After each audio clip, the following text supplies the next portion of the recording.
नमस्कार दोस्तों, कैसे आप सब लोग। उम्मीद करता हूं आप सब लोग अच्छे होंगे। दोस्तों, आज हम बात करने वाले हैं आईसीआईसीआई बैंक के बारे में। लेकिन दोस्तों, आगे बढ़ने से पहले मैं आपको यह बता दूं, हमारी इस स्टॉक के ऊपर किसी भी तरह की कोई भी बाय या सेल की रिकमेंडेशन नहीं है। अगर आपको इस स्टॉक के अंदर किसी भी तरह की कोई भी पोजीशन बनानी है या कोई भी ट्रेड लेना है तो अपने फाइनेंशियल एडवाइजर की सलाह पर लें। हमारी यहाँ पर कोई भी बाय या सेल की रिकमेंडेशन नहीं है। हम यहाँ पर केवल चार्ट पर एनालिसिस करेंगे। तो चलिए दोस्तों, अब हम चार्ट पर चल पड़ते हैं और बात करते हैं आईसीआईसीआई बैंक के बारे में। दोस्तों, ये चार्ट 1 मंथ की कैंडल को प्रदर्शित कर रहा है और इस चार्ट के ऊपर सभी कैंडलें 1 मंथ की है। तो इस चार्ट की हम और इस स्टॉक की शुरू से चर्चा करते हैं। तो दोस्तों, हमारे पास 2003 से ये चार्ट अवेलेबल है और 2003 में इस स्टॉक का प्राइस लगभग 25 रुपये के आसपास था। वहाँ से ये स्टॉक एक बड़ी रैली के अंदर एंटर किया और 2008 के अंदर इस स्टॉक ने लगभग 240 रुपये तक का हाई लगाया और लगभग अपने प्राइस का 10 गुना हो गया।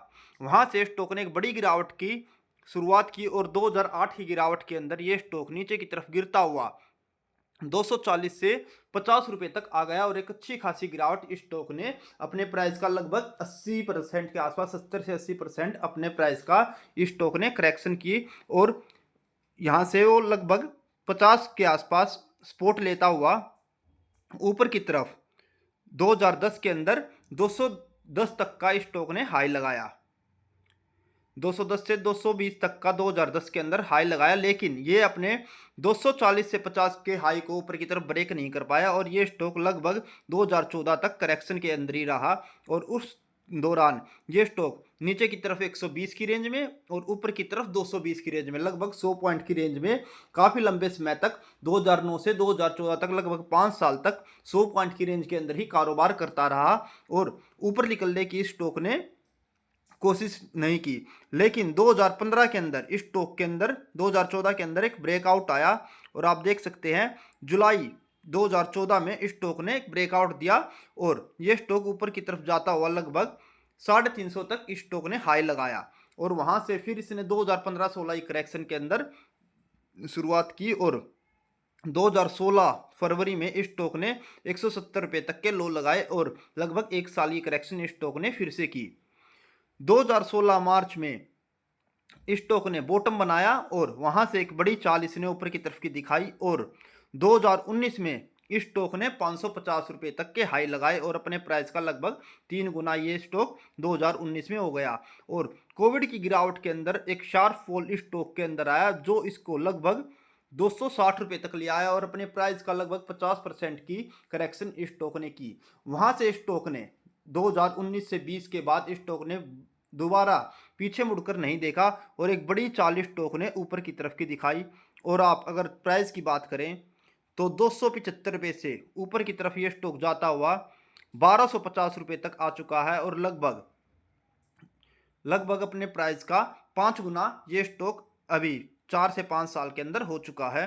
तो एक अच्छी खासी रिटर्न इसने 2019 से 20 की गिरावट के बाद, कोविड की गिरावट के बाद एक अच्छी खासी चाल ऊपर की तरफ की स्टॉक ने दिखाई और बीच बीच में हल्की फुल्की, जैसे 2022 में 2023 में हल्की फुल्की करेक्शन इस स्टॉक के अंदर आई, लेकिन कोई भी बड़ी गिरावट इस स्टॉक के अंदर नहीं आई पिछले 4 साल के अंदर और बड़ी रैली स्टॉक ने दिखाई है। अभी भी जो मार्केट के अंदर करेक्शन चल रही है उसका इस स्टॉक के ऊपर कोई ज़्यादा इम्पैक्ट नहीं पड़ा हुआ और ये स्टॉक अभी भी 1250 के आसपास ही काम कर रहा है। इस स्टॉक ने 1350 रुपये तक के हाई लगाए हैं और कुल 100 रुपये अभी ये अपने हाई से नीचे है। एक बार हम इसके छोटे चार्ट पर चल पड़ते हैं। ये दोस्तों, अब हम वीकली चार्ट पर आ गए हैं। तो आप देख सकते हैं वीकली के अंदर भी इसने कोई खास गिरावट नहीं दिखाई और केवल 3 से 4 वीक ही स्टॉक के हुए हैं जो नीचे की तरफ हुए हैं और इस स्टॉक ने एक अच्छी खासी चाल दिखाई हुई है। हम एक बार डेली के चार्ट को भी देख लेते हैं। ये देखिए दोस्तों, अभी तक इसने अपने डेली मूविंग एवरेज, जो इसकी 200 की मूविंग एवरेज है डेली की, उसको एक बार 2023 में रिटेस्ट किया था। उसके बाद इस स्टॉक ने एक अच्छी खासी चाल दिखाई है और इस स्टॉक ने अभी तक अपनी डेली की मूविंग एवरेज को भी टच नहीं किया है। डेली की मूविंग एवरेज भी इसकी 1210 के आसपास है और अभी ये स्टॉक 1250 पर है। तो अभी इसके पास 40 से 50 पॉइंट की जगह है नीचे तक जाने के लिए, और अभी स्टॉक ने बहुत ही अच्छी चाल दिखा रखी है और कोई भी बड़ी करेक्शन इस स्टॉक के अंदर मुझे आती हुई नहीं दिख रही इस टाइम। ये स्टॉक बहुत ही अच्छी रेंज में है जहां पर ये स्टॉक बाय किया जा सकता है। और आप इसके लास्ट हाई को भी देखें तो 10 जून के आसपास इस स्टॉक ने अच्छा काम किया था और ये बहुत ही अच्छी सपोर्ट जोन अभी इस स्टॉक की निकल कर आई हुई है। अगर आप इस स्टॉक के अंदर इन्वेस्टमेंट करना चाहते हैं तो ये स्टॉक बैंकिंग सेक्टर का बहुत ही अच्छा स्टॉक है और इस स्टॉक के अंदर आप एक अच्छी खासी SIP या इन्वेस्टमेंट कर सकते हैं। दोस्तों अगर इसके टारगेट की बात की जाए तो एक बार हम इसके टारगेट को भी डिस्कस कर लेते हैं। उसके लिए हमारे को फिबोनाची रिट्रेसमेंट लगानी पड़ेगी।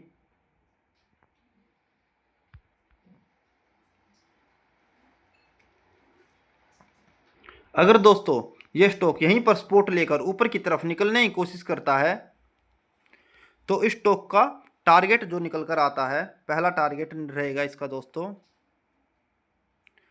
1420 रुपये, और इससे दूसरा जो बड़ा टारगेट रहेगा 1520। दोस्तों अगर ये स्टॉक अपने इसी लेवल पर सपोर्ट लेता है और ऊपर की तरफ निकलने की कोशिश करता है तो ये स्टॉक 1420 से 1520 तक के लेवल आपको आने वाले समय पर दिखा सकते हैं।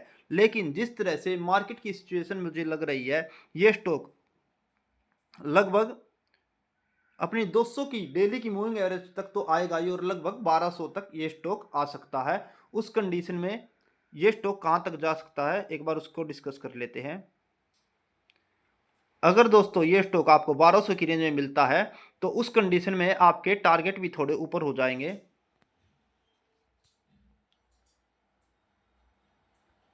मैं आपको नए टारगेट लगाकर दिखा देता हूं।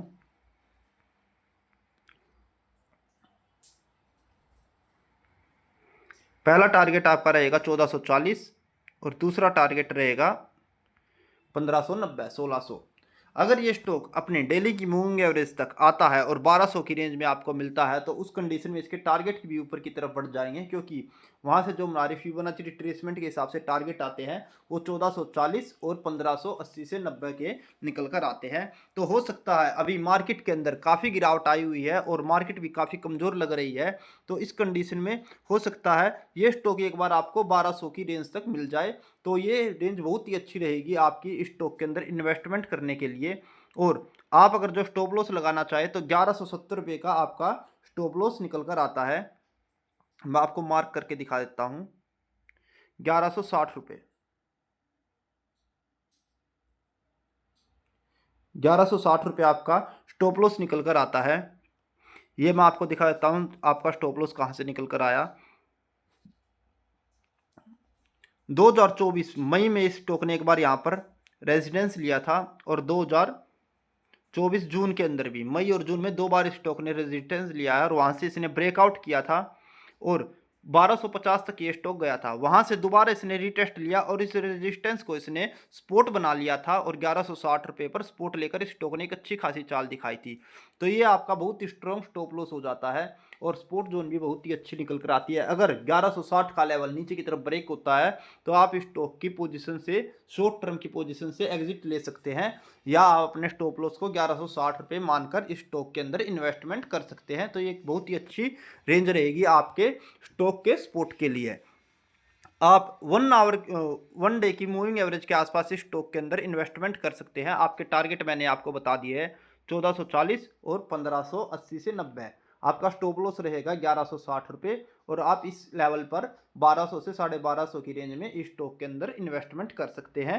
तो इस हिसाब से आप अपनी स्टॉक की स्ट्रेटजी को आप नोट करके रख लीजिए। और अगर आपको हमारी वीडियो अच्छी लगी हो तो इसको लाइक करें, शेयर करें और कमेंट करें। और अगर आपको हमारा चैनल पसंद आया हो तो इसको सब्सक्राइब करें और बेल आइकन को दबाना ना भूलें, ताकि आगे ये आपको ऐसी यूज़फुल वीडियो देखने को मिलती रहे। धन्यवाद दोस्तों।